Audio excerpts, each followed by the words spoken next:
From the Startup screen, click on Open, browse to your Chapter 14 folder, and open the file, Chapter 14, Switching Circuits. This exercise is a follow-on from one of the previous ones about creating lighting circuits.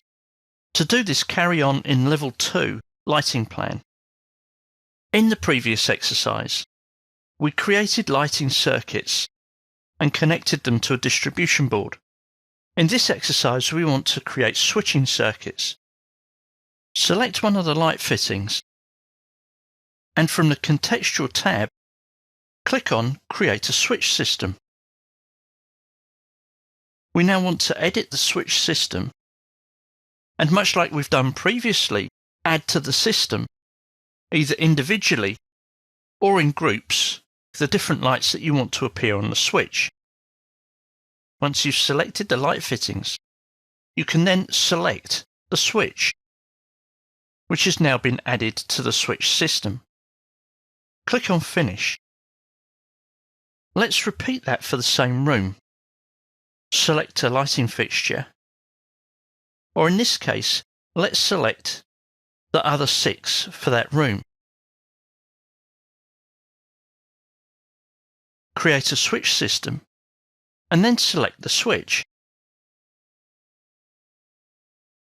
There are several ways to show the lights and how they're connected to both the circuit and the switch. Place your cursor over one of the light fittings and press the Tab key. This shows the electrical circuit. If I now select that with the left mouse button, I can choose to generate an arc-type wiring from the temporary wiring. Although these are all on the same circuit, they're not switching in exactly the same way. So this method of placing the wires might not be entirely accurate for what we're trying to do. So I'm going to delete some of these and add my own wires. From the Systems tab, click on Wire, making sure you pick up the connection point. Draw the wires in manually.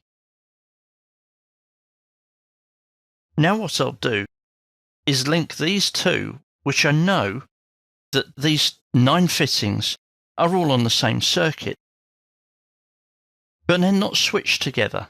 So this wire, I can override its graphics and change its projection lines to, say, hidden, to indicate a circuit line rather than a switching line. Finally, we want to place a tag to indicate the circuit. Go to Tag by Category, uncheck Leader, and tag the wire. This may need moving, but you can see we get the result we're after.